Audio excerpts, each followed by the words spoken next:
Let me tell you, as we sit, often I will say something, as I did last time, or in this case, read something during a portion of our sitting.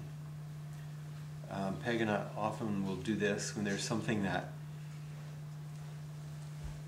we think might best be heard in the silence and stillness of a spacious mind and open heart, as opposed to the intellect of classroom.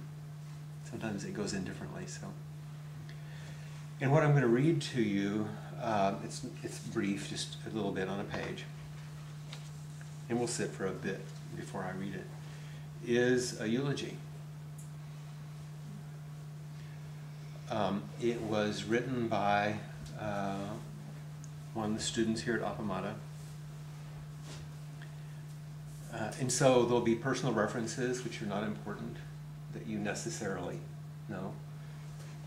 But I do want you to know that this is an adult woman with 2 young children and a loving husband, and this eulogy, small eulogy or reflection more, is her father, who just died this past, this was given in October of 2014, so just a year ago. Her father was born and raised in Cuba. She was born and raised in Miami. So she's from a Cuban Jewish family. So some of the references will make sense.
Is love perfect?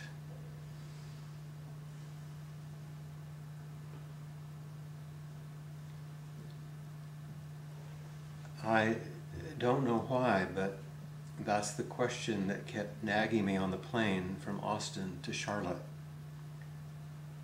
when I was heading to see my dad last Wednesday morning. Is love perfect?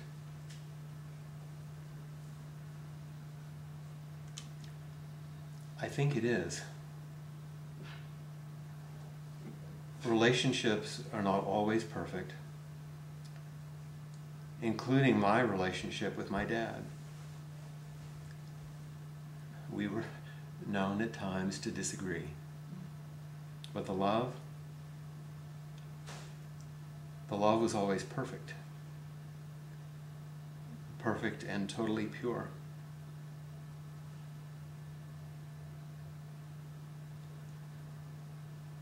I imagine most of you in this room felt his love. His love took up a lot of space, as did he. We all knew when Rafa walked into the room. He was boundless. He was immensely generous. He was fierce and determined. He was strong.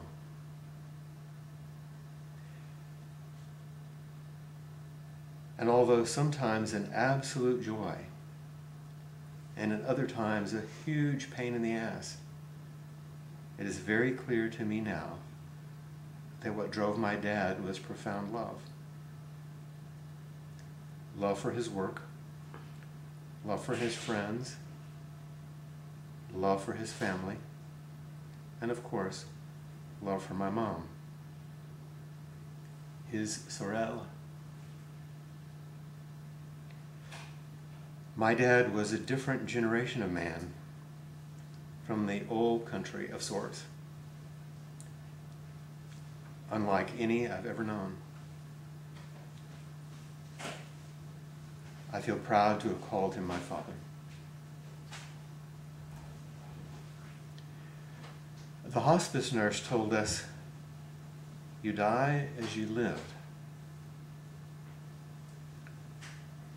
Up through his last breath, it was impossible to mistake the intensity of his spirit. For days, we all thought his death was imminent. His body was incredibly frail, yet his blood pressure was better than mine. His oxygen was totally normal. His pulse was very much alive as his heart was still pumping. And hard to believe, dare I even share it, but his last breath was not a breath. It was a beaming smile across his face. Although he is no longer here with us, his infectious, incredible spirit certainly lives on. So relationships and people are not perfect. But love is perfect.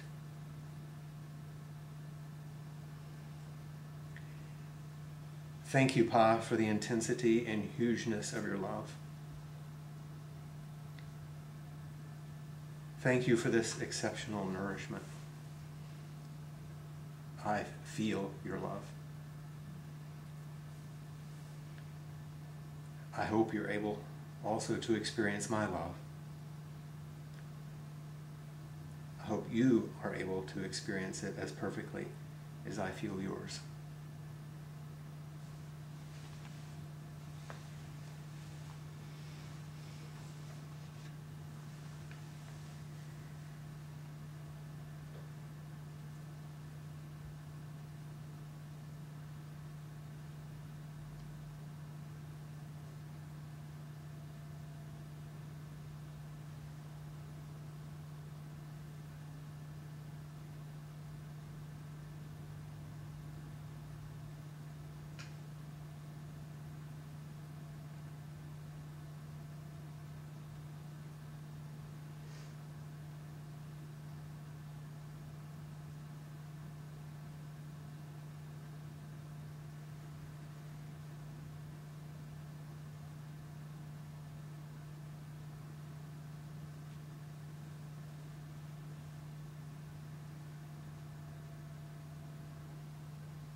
It's a good question, huh? Is love perfect?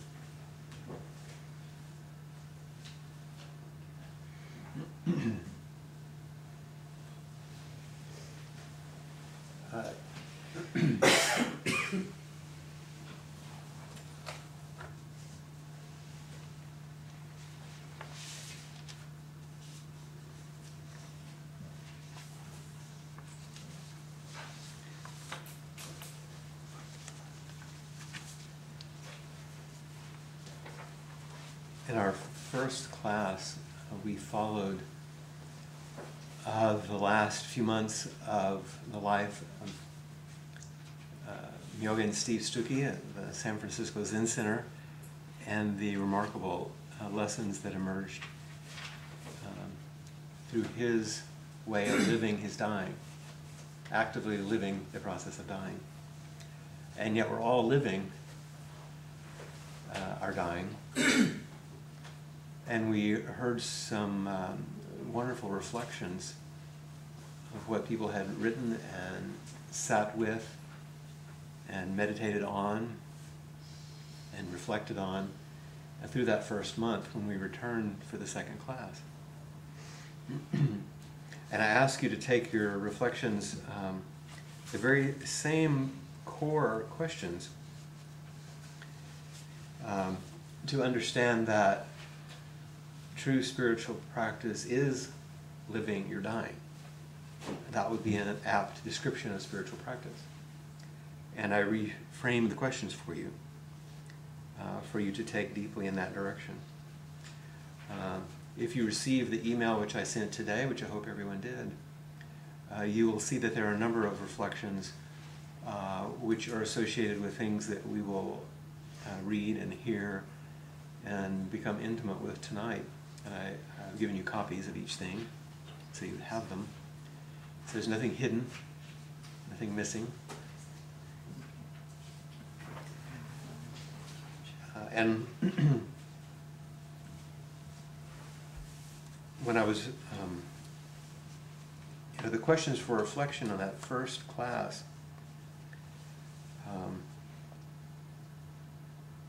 suggested that we were going to reflect on the great matter for the second class. And the note that I gave you in this class was a story I'd heard from Ram Dass, which I think some of you have read, and maybe have heard before. But I thought it was quite apt when the key practice was tell the truth and love everyone. And the dilemma, the koan, but the truth is, I don't love everyone.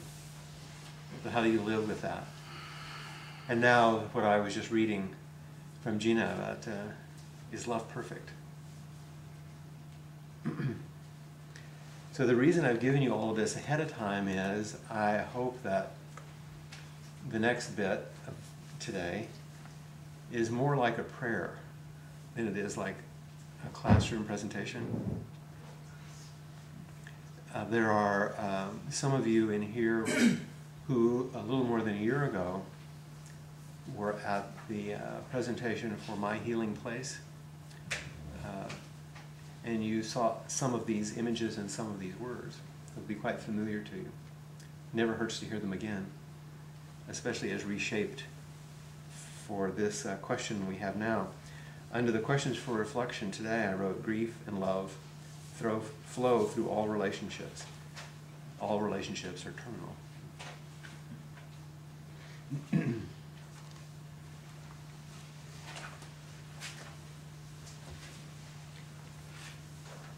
Every image you see tonight are ones that I've taken, and every image you'll see tonight were taken on the island of Molokai.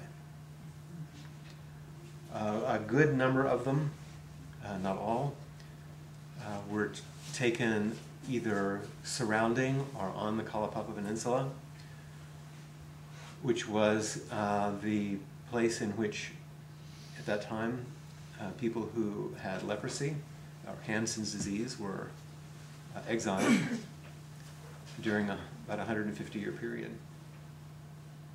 The oldest patient living in Kalapapa died 2 weeks ago. There are still about 15 residents who have lived there all their lives, so they wish not to live anywhere else. When they've all passed, it will be a national monument. We were fortunate a couple of years ago to have one of the nurses from Kalaupapa join us in the retreat. So following the retreat, she got permission to take us into the settlement where tourists aren't usually allowed to go, and to see some of the sights and hear some of the stories and stand on the ground and feel what it was like to be there. So this isn't just a tribute to Kalaupapa or to those people or to the island of Molokai or Hawaii in general. What it is one way to tell a story about what it means not to exile the parts of ourselves that are required in order to face not only our living, our dying, but to understand the function of love. I think I mentioned in the first presentation this quote by T.S. Eliot: "Humankind cannot bear very much reality." It's a little bit tongue-in-cheek and completely true, especially around these kinds of issues.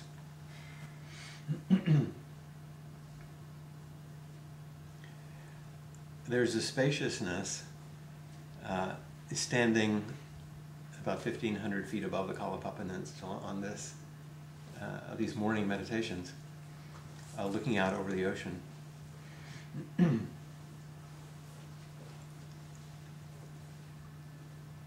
As things change, moment to moment, as they do in all of our lives, so that we are literally beginning to bear witness to the great matter. Any time in which I am able to enter nature in such a way that there's that expansive, open spaciousness, you feel both like you're in just the right place and completely insignificant all at the same time, which is part of living or dying. To understand the miraculous individuality of a human life and its brevity and insignificance all at the same time. So we do reflect on in Zen, at its very heart, the great matter of birth and death. This is our work. So we come to the peninsula early in the morning in order to stand on the cliffs looking down on a place that was chosen because it was inaccessible. Because surrounding it are the tallest sea cliffs in the world. And we watch the sun emerge, which looks like from the ocean.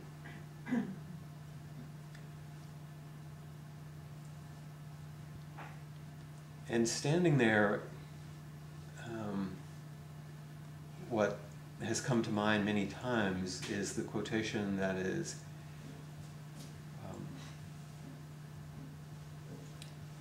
often used by Norman Fisher. If you want to understand suffering, learn to love. If you want to understand love, be willing to face suffering. That these are the functions in our practice.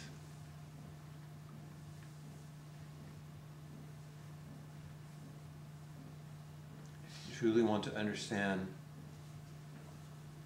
what the Buddha's four actions were in response to his understanding of dukkha, then it's going to mean we need to learn about how to love. And in order to love, you can't turn away from the reality of suffering that comes with the human body and everything else that's brought along with it. More simply, we're asked to dedicate our practice in learning to love, and maybe even expanding a capacity or a willingness to face suffering. And in those two, we find this message about freedom, about what it means to live a human life. Actual human life, not an idealized one. An imperfect life where love is perfect.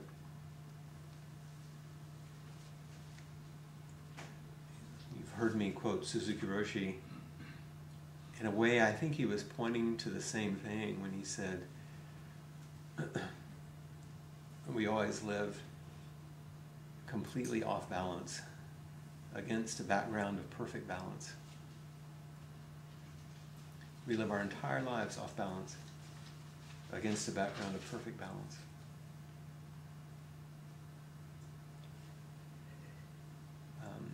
That message is spoken of in a more contemporary way in Mary Oliver's poem, Messenger. And I don't have the whole poem here on the screen. You'll have it in your, and you don't need to look at it. It's probably better that you don't, so that you go ahead and just allow yourself to be remain focused in the prayer.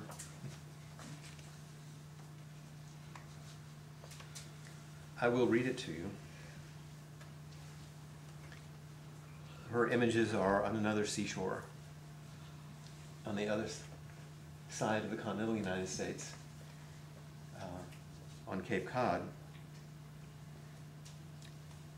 But the first line is enough.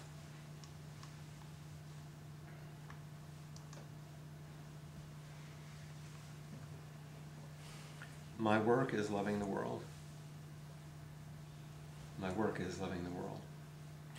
Here the sunflower, there the hummingbird, equal seekers of sweetness. Here the quickening yeast, there the blue plums. Here the clam, deep in the speckled sand.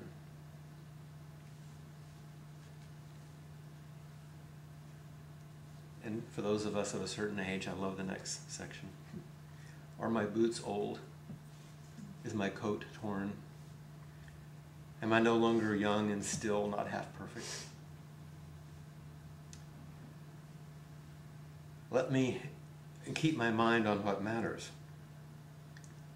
which is my work,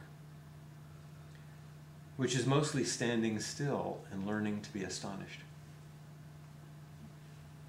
Let me keep my mind on what matters, which is my work, which is mostly standing still and learning to be astonished. The phoebe, the delphinium, the sheep in the pasture, and the pasture, which is mostly rejoicing, since all the ingredients are here, which is to be given a mind and a heart and these body clothes, a mouth with which to give shouts of joy to the moth and the wren and the sleepy dug-up clam, telling them all over and over how it is that we live forever. How it is that we live forever. My work is loving the world.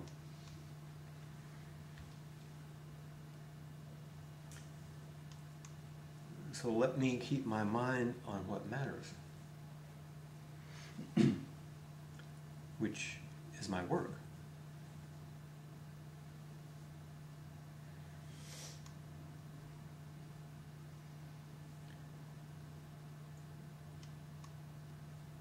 Which is mostly standing still.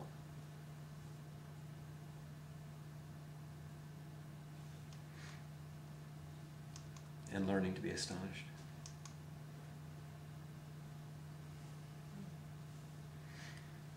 A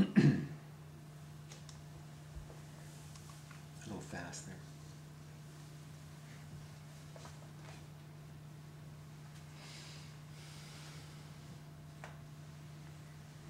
She calls it standing still. We sit still.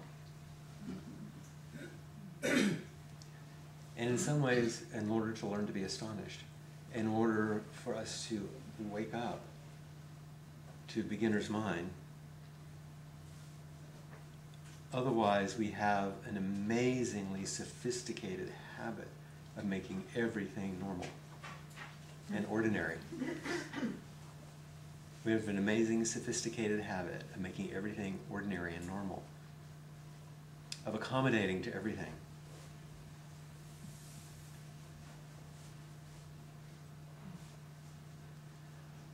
But if we can learn to stand still, sit still,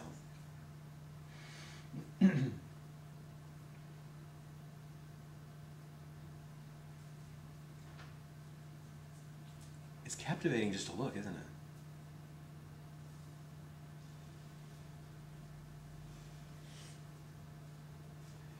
And one of the ways in which we habitually attempt to turn things from astonishment to ordinariness and normality, so we won't be anxious, is a certain form of clinging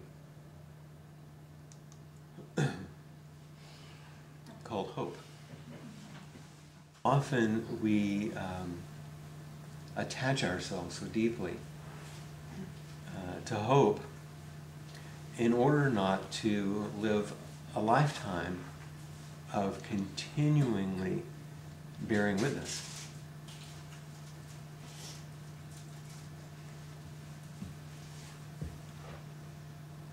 Because to live a life in which we discipline ourselves to bearing witness means to continue to be astonished.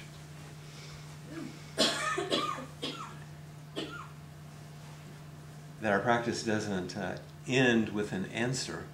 It keeps opening, question after question.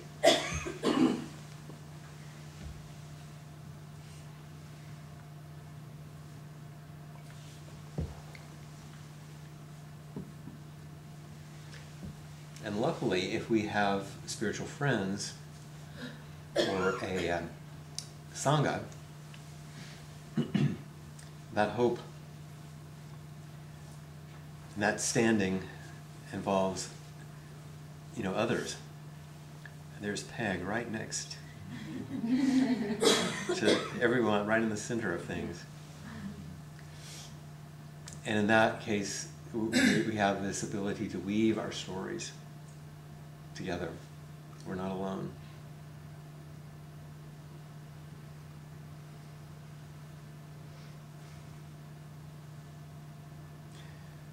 When we go to the overlook, even if it's not completely dark, maybe you know how long light happens before the sun comes up?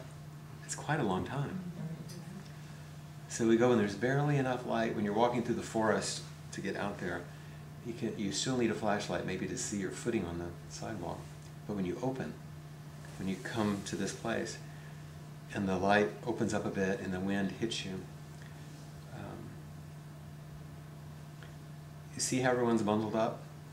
This is late June in Hawaii.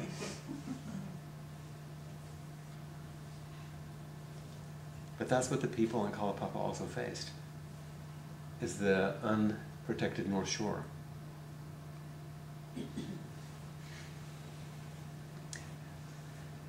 How do we weave our stories so that we can learn to stand still with our friends instead of clinging to hope as a way of distancing ourselves from the vulnerability? And also at the very end of the poem, when she says, telling us over and over again how it is that we live forever. It's an interesting question, isn't it? I realize now in speaking about this that this is another question I could have put on your questions for reflection, and I forgot to add it. What does this mean? Live forever. It's quite obvious that our bodies die. Why would she say such a thing? And obviously I choose the images quite specifically. And you see this late afternoon sky from the wharf off of Kanakakai and Molokai, looking back towards the island, and you see this unbelievably beautiful reflection. What's real, what's reflected, what's alive, what's not. Because I don't have the photographic skills necessary, I didn't capture the supermoon that came up over it as the sun went down. The moon is hard to photograph. Very. You know, all this dark stuff and this immensely bright thing. It's a lot I brighter than don't know how to do it.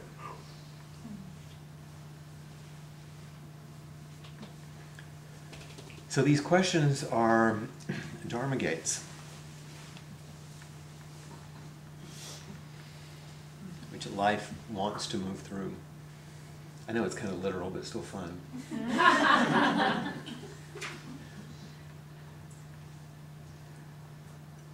And if you haven't noticed, what it takes is an immense amount of courage to shift in the ways that I'm speaking about. And maybe another word that is not often used, I think, so much in spiritual practice, but is equal to the necessity for courage, because that was not hard to understand. But it's really an act of creativity. What really is creativity?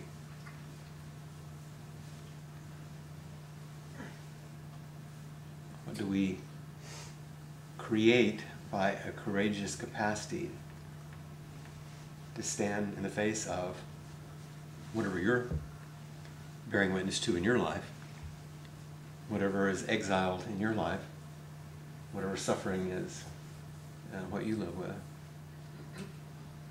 So I think this kind of deep, heartfelt sitting is a supreme act of imagination. Or another way to say it is,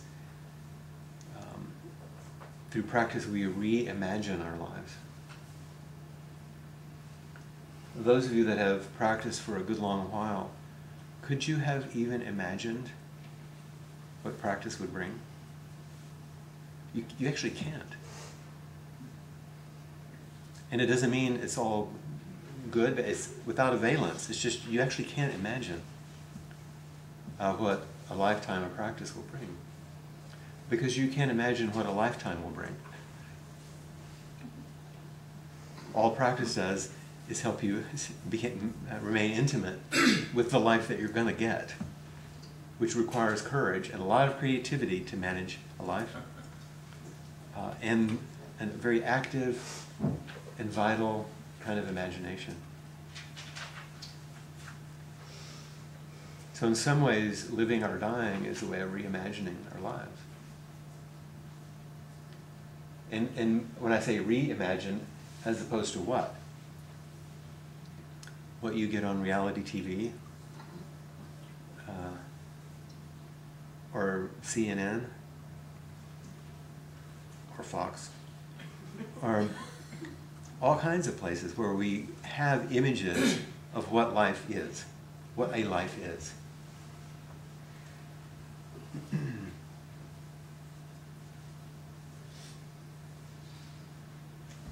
When I was reflecting on some of these things for My Healing Place, which is a wonderful nonprofit in town, by the way, if you don't know about it, it was developed specifically to assist people in grief.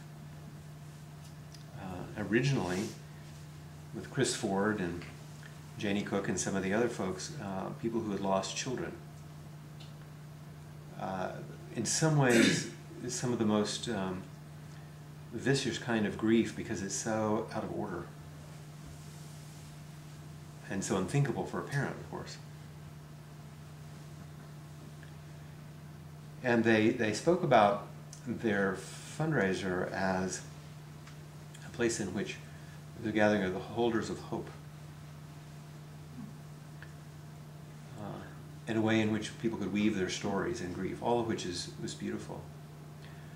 My challenge, and it's a challenge that I think is worth repeating tonight because it's a human tendency in the ways that we keep things actually smaller than they need to be, is our spiritual practice helps us hold much more than hope. Hope is actually too small.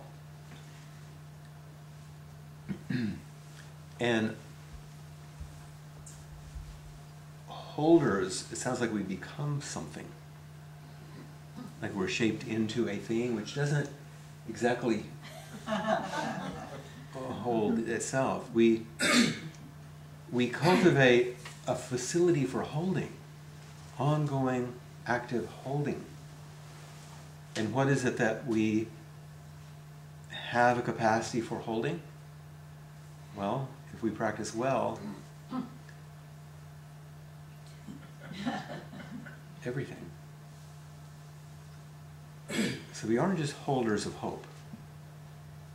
We cultivate an active, ongoing willingness and capacity through creativity and courage for holding our lives with each other. And what about this, the stories that we bring and the way that we weave our stories together?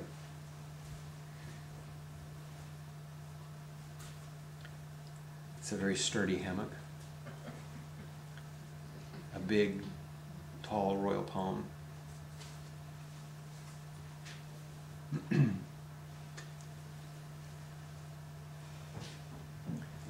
But our stories also can be stretched and opened. And the weaving that we do through practice is really a weaving of our whole lives, as I said in the previous slide, not just our stories. Our spirits, our hearts, our minds, certainly our lives. But it's a much larger holding of wholeness and weaving our lives together so that we can come back to this dilemma that dawns. Where is the Dharma gate? I loved as I basically almost lay down on the ground in these dunes and saw this fence in the morning at Omomi Beach, and I could see that little opening and just captivated me. Because the place where we get stuck often in spiritual practice, and I think particularly in religion, it's not a criticism, but it is a place to point, is that we live in this dilemma, between hope and despair. Trungpa Rinpoche talked about this quite a bit. And for most of us, we long to rid ourselves, of course, of despair. No one wants to live in despair. And our hope is that hope will swallow despair. And that we'll move from despair to hope. And that's what a good spiritual practice or religion does. But we've already talked about hope is not stable. It's not a stable place. So what is it that opens in this Dharma gate? If we neither fall on the side of hope or despair, what does the middle way bring us to? Well, uncertainty. It actually is the good news. It may not seem like very good news. But it is actually the news. It's where we have to be willing to bring our courage, our creativity, our imagination, our practice to uncertainty, because that's the only thing we're certain of, is uncertainty, that the Buddha's impermanence and interdependence. But we don't think of it as uncertainty. That's very conceptual in some ways. Like an idea. Everybody says, oh yeah, uncertainty, impermanence, right? But what we live with is vulnerability. That's the embodied living. Does it seem okay so far?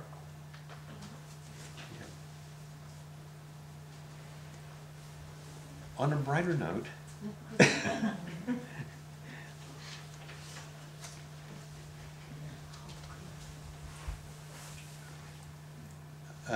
there are a few people in the room who've met Auntie Julia, and that barely captures her spirit.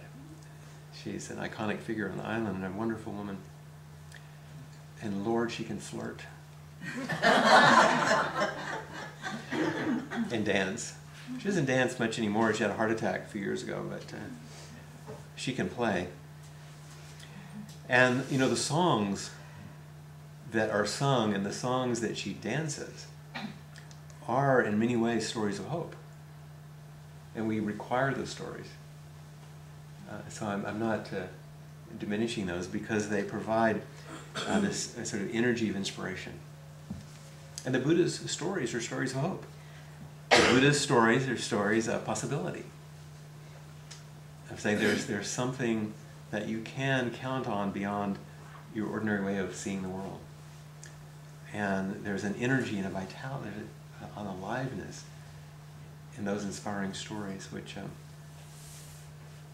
only live in us if they're embodied.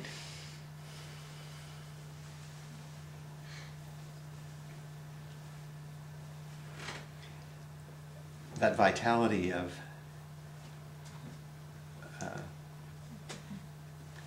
holding and weaving that we were speaking about, the activity that you can't even define as one thing, it's moving, moving, moving all the time, is really an unbound capacity for transformation.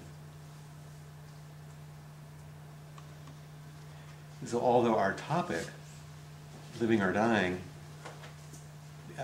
people get so focused on the dying part, you forget about the living part.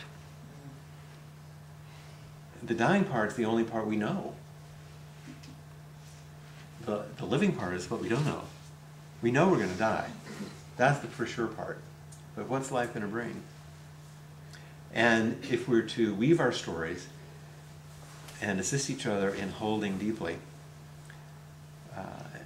then this capacity for transformation is supported by a couple of things which are very, very essential.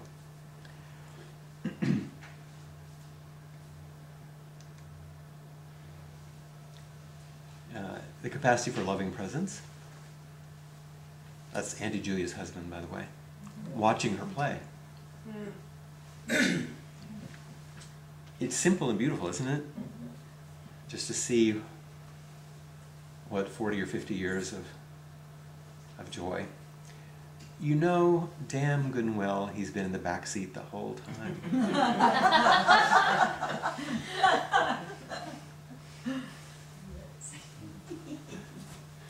I don't know his name. He's Auntie Julia's husband.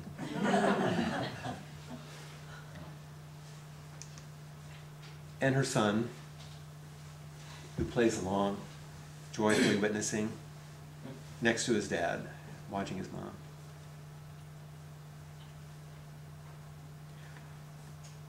It's not too different than what Gino spoke about in the eulogy, was it? Is this ability to be with and to know the love. If it's not shared, does it matter? Is it alive?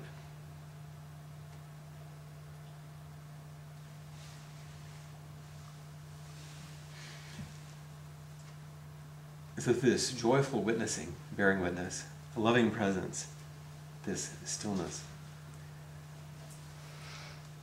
takes us to those moments of profound stillness.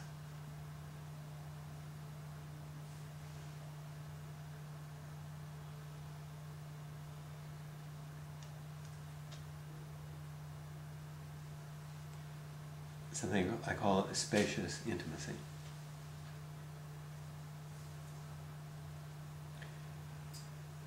This is something that Cassie taught me in looking at certain photographs. A question: Can you be intimate and spacious at the same time? You know. And as you don't always know what you're capturing, but I was processing this image when she had just gone so still. And of course, on a regular screen, you can see a great intimacy interface, even more than you can here. But it isn't, and I love the way that the hand on the drum is just quiet. Resting. In a vibrant stillness. It's not a deadness, is it? It's alive.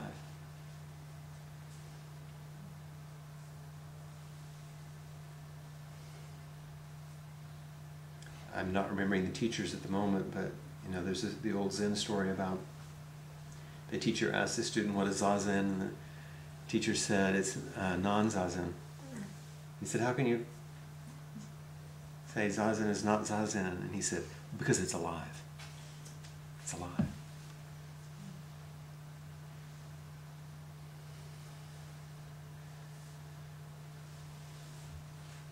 So how do we bring this necessity for uncertainty into this vitality?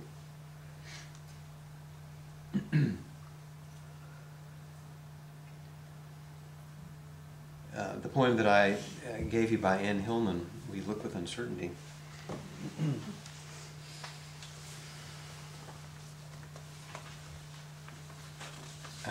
You will be able to see the whole poem up here without referring to anything else, but it's hard for me to read.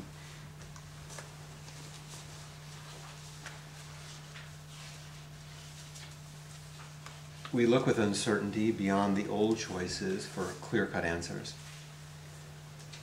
to softer, more permeable aliveness, which is every moment at the brink of death.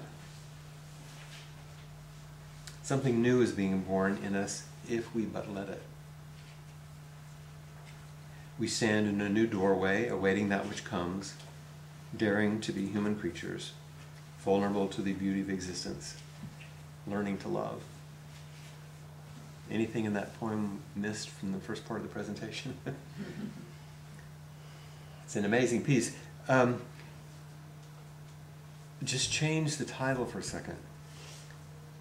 We sit on our cushion, we sit on our chair, we kneel on our bench in the zendo with uncertainty. We sit with uncertainty. Beyond the old choices for clear-cut answers, to softer, more permeable aliveness, which is every moment at the brink of death. Something new is being born in us if we but let it. We stand in a new Dharma gate, a new doorway, awaiting that which comes, daring to be human creatures. That line is really important, daring to be human creatures. Vulnerable to the beauty of existence, learning to love. What Aaron and Sparky are looking at is this. It's what every patient who was brought to Kalapapa saw as the ships arrived. One of the most beautiful places I've ever seen in my life, and one of the most horrible stories.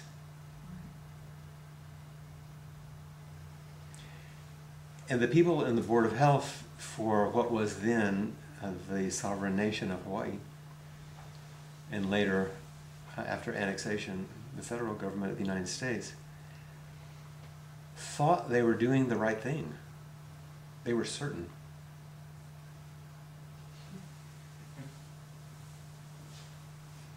And as you've heard me quote many times, John Tarrant, unkindness comes out of certainty.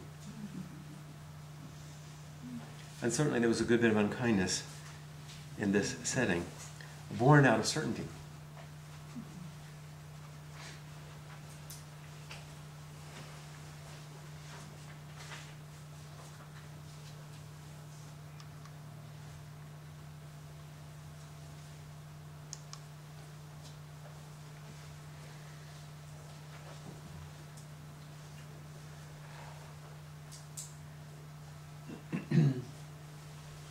I really didn't change this photograph very much.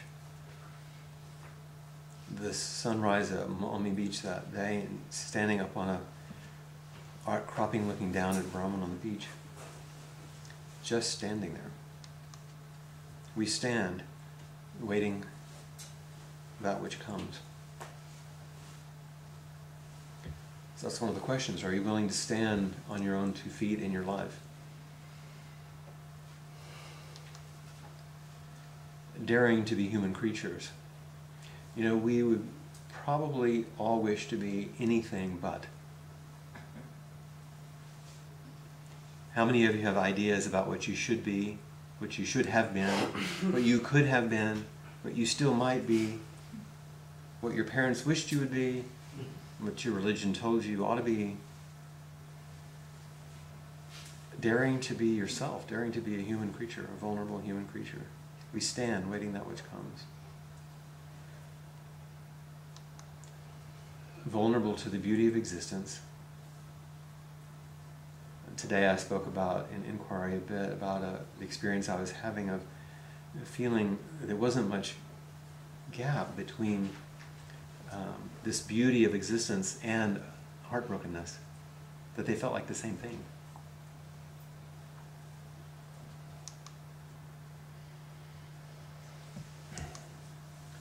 Learning to love. If you're going to love, you'll be heartbroken. Not because you'll be frustrated or hurt, but because all relationships are terminal. And everything is impermanent. So heartbreak isn't a mistake. It's what you get. Only if you're willing to love. And if you want to avoid heartbreak, you'll never be loved or enjoy loving. So this is why it takes courage to stand, waiting that which comes, daring to be human creatures, vulnerable to the beauty of existence, learning to love. And then we have a name for that in Zen. It's called wisdom. To know this to be the truth and continue.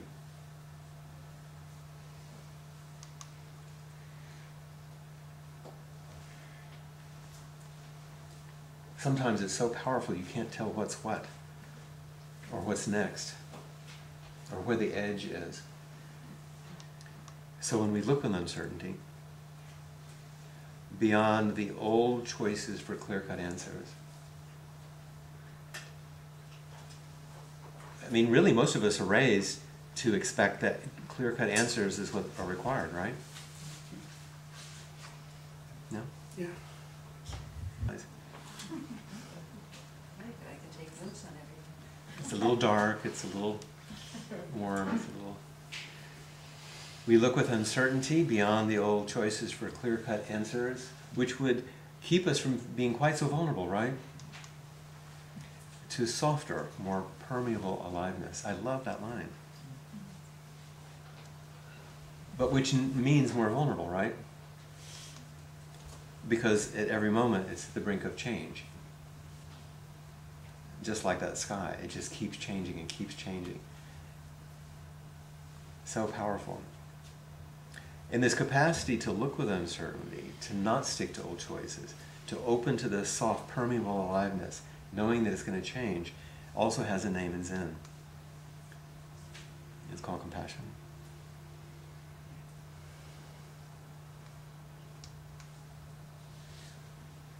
But it isn't just a name. It's an embodied capacity to stand up and look. To hold, and what you can't see are the 2 dogs that she walks every morning that love to see us there. And even if you're not quite so mature and haven't been weathered by it so much, just the permeable aliveness of youth.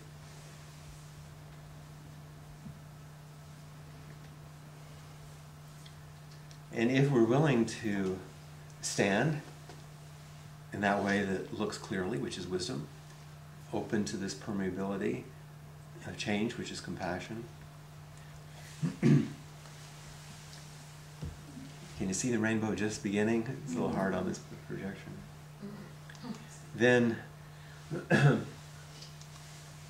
something new can be born if we let it. And that new thing that is born with wisdom and compassion is a deep capacity to grieve. If you don't have a well-developed, ongoing capacity to grieve, you're not living, you're dying.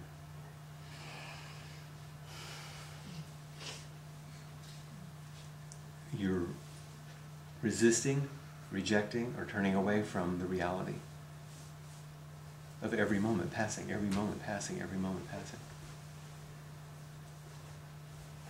I think in the first presentation I also gave you that. This is right next to Father Damien's church. The Rilke quote, "Love and death are the great gifts that are given to us. Mostly they're passed on unopened." Rilke.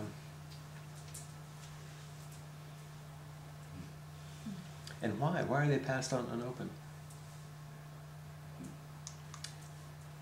A poem that I use too often, but that is so delicate the way it hangs. I mean, that's why I chose this photo. It's just so amazing. It's Marie Howe's The Last Time, which you're probably sick of hearing me read because it's so powerful. But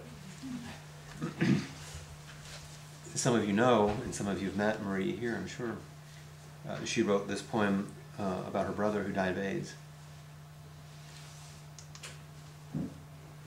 The last time we had dinner together in a restaurant with white tablecloths, he leaned forward and took my hand in his hands and said, "I'm going to die soon.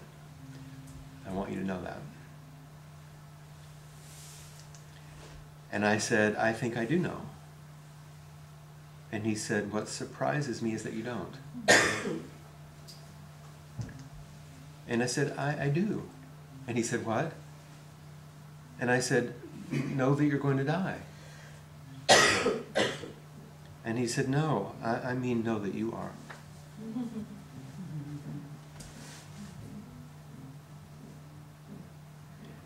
You know, Suzuki Roshi said famously, life is like getting into a small boat rowing out to the middle of a lake knowing it's going to sink.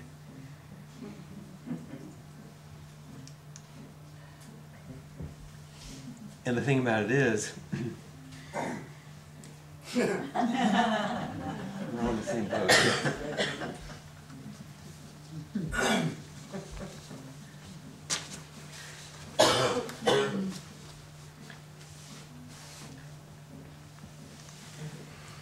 This is a rather ordinary looking photo in some ways. This building has been maintained by the Park Service for a reason, and maintained in quite good shape. There's just one thing missing. Down that middle platform was a chain link fence from the platform to the ceiling and through to the bottom to the floor. And patients could file in on one side and family members could visit on the other side, but they could not touch each other.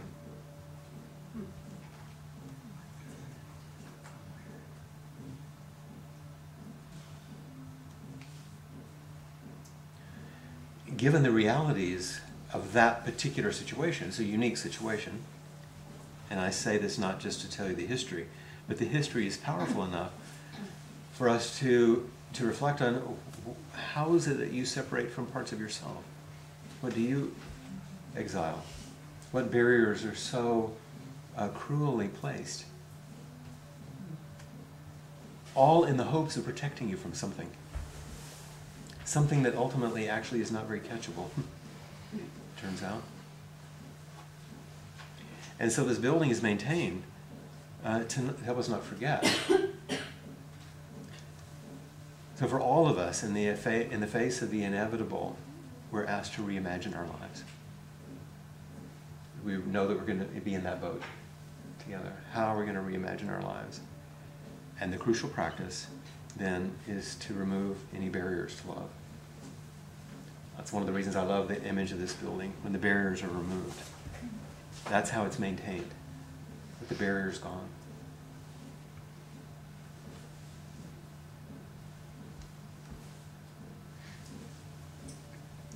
They're next to Father Damien's church again.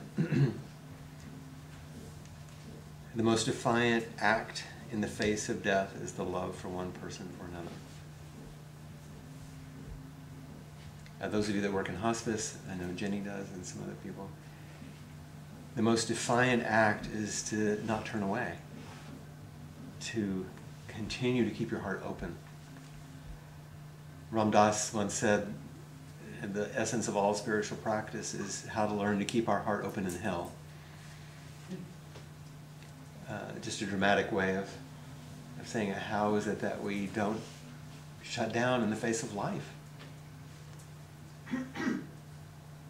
Tell the truth and love everyone.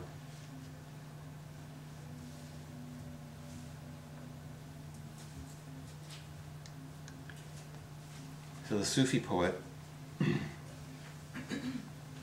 the unbroken, there is a brokenness out of which comes the unbroken, a shatteredness out of which blooms the unshatterable. There's a sorrow beyond all grief which leads to joy, and a fragility out of whose depths emerge strength. There is a hollow place, too vast for words, through which we pass with each loss, out of whose darkness we are sanctioned into being.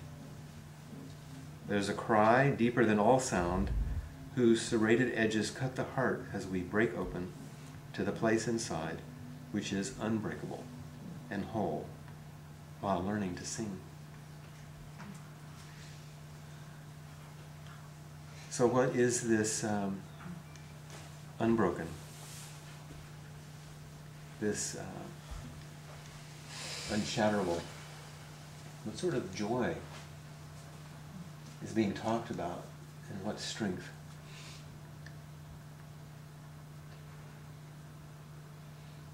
Where is this place inside which is unbreakable and whole? Can we know our true nature?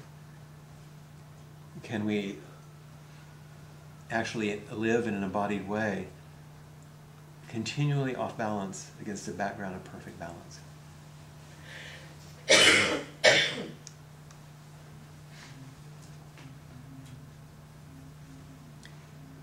Last year arrived in Honolulu on King Kamehameha Day, and not knowing that, we're at the small inner island terminal, which is not a pretty place, particularly, and all the school kids were there dancing for us, right at like the security. You know? Look at all the faces, how different each one is. They look thrilled, don't they? But you know what they are? Willing. Are you?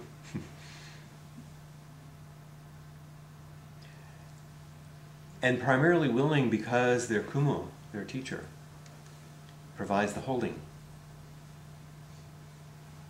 which we provide for each other.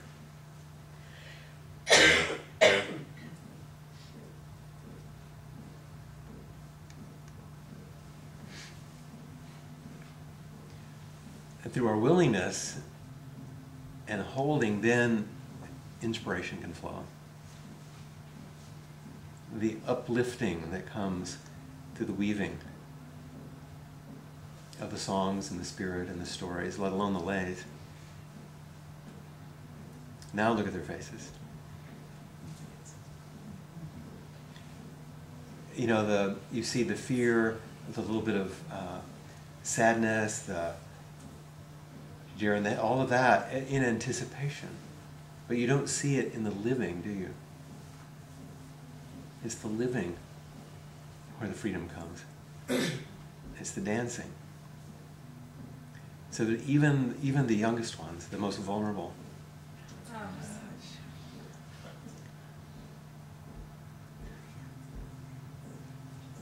almost makes me weep. She's so sweet. But it's there that transformation happens. This complete, beautiful, simple willingness to dance with vulnerability.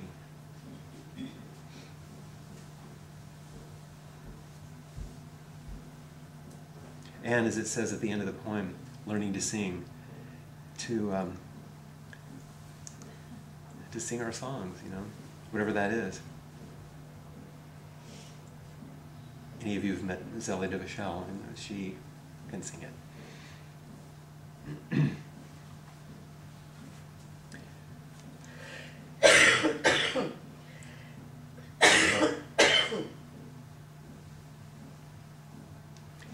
So we walk together, sometimes right into the face of the whole big unknown. And sometimes very gently, without any looking, we reach for each other.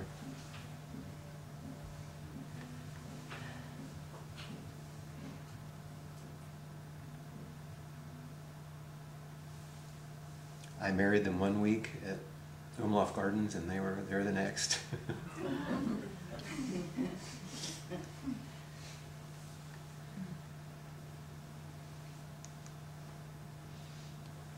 You want to understand suffering, learn to love.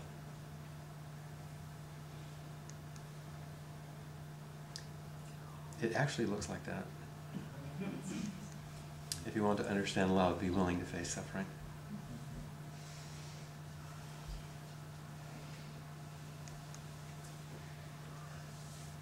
Our practice, and our Sangha, our friends, and actually the entire world through those connections becomes a refuge for grief. Which is the necessary ingredient to feel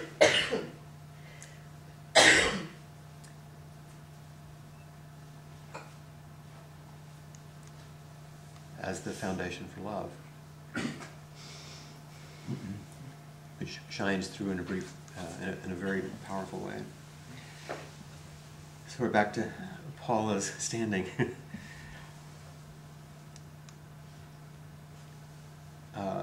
Through our body, we can express our Buddha nature. Without a body,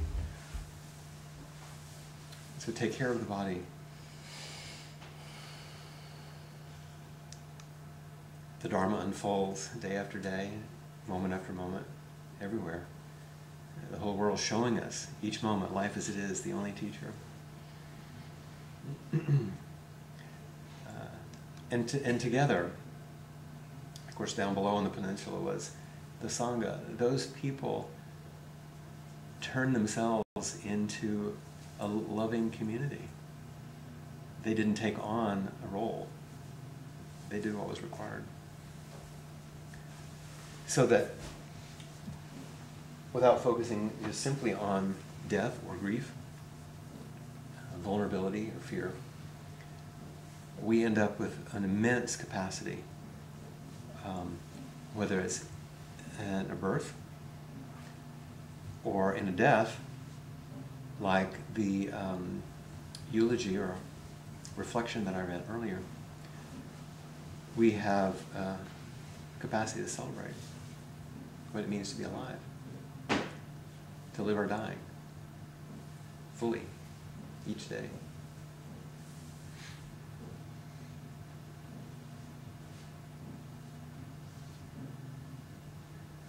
So the questions that you have, which you've no doubt already read, all come from each of the pieces that we read tonight.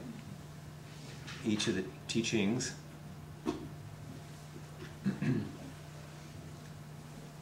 and if you spend some time with the original questions about what's being called for, what's being asked for, what letting go means, if you've understood these things as practice, and now if you take them fully into a capacity to grieve as the entryway to understand loving and suffering, then we can kind of move towards our final class next month. But take the time. Rather than as a toil, think of it as a celebration. This sounds like a horrible thing to say. I know I'm such a strange person to smile while I say it. That to respond to the questions and the prompts that I've given you this time is in essence to write a beautiful eulogy for yourself. But why wait? You might as well celebrate your own life. And you're not going to get punished for it. No one's going to think badly of you. Just don't tell anyone that you're going to write your own beautiful eulogy. Oh, this was my life. Why wouldn't you want to say, this was my life? And if you make it to the next class, then you know it's not over. And if you don't, You're prepared. you're fine. But you want to, do that before it just goes dark. We don't want that. We've lost the whole thing. Well, thank you for your patience for a very slow presentation. But it's as if that's a visual prayer in a way to walk you through some of these things that are best, I think, met. Because in a way, it's not exactly content, but if we don't move with it together.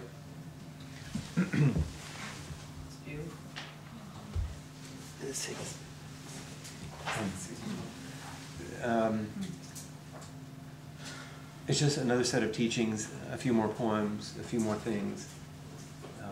I wanted you to get a feel for it, and a context, just like the first time when we walked through a person's life and a person's death. This time we walked through a place and a perspective on what it means to really face suffering and to not lose a capacity to love, and how those things work together so that we can actually live our dying in a robust, celebratory way. So that we understand what taking refuge really means. So that our life becomes a celebration rather than something to endure. I think we'll just stop there. I'm going to read a couple of sentences from what I began with, just to return.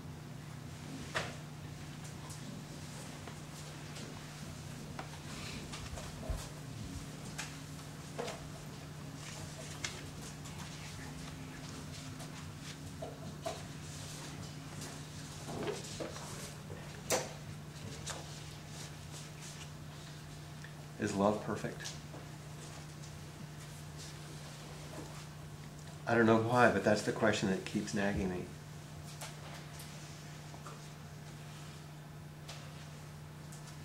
Is love perfect? I think it is.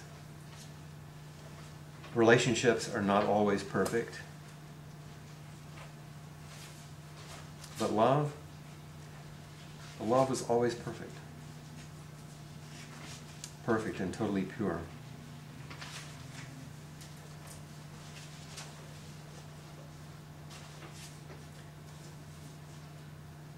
So relationships and people are not perfect, but love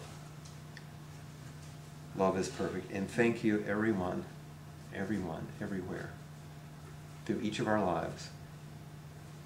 If each of us were to name all those people who have loved us, or we have loved, despite the times in which you feel like maybe both have been in short supply, the fact is, if you're here, a lot of people have loved you, and you've loved a lot of people. So thank you. Thank you, thank you, thank you. Endless thank yous for the intensity and hugeness of this love. Thank you for this exceptional nourishment, which could bring us here, to make it possible for us to even be here tonight together. Let yourself feel that love.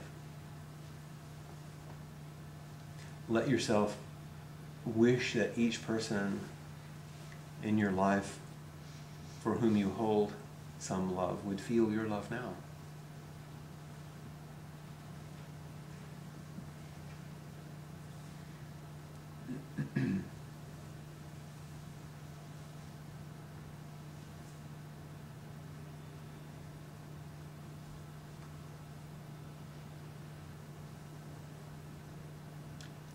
And maybe that's enough.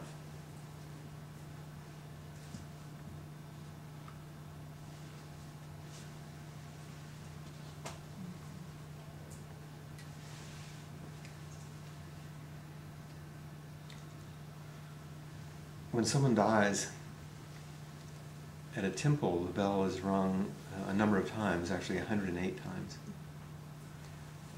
One permutation of that, which is brief, is our ending tonight, where we'll just sit with 9 rings of the bell.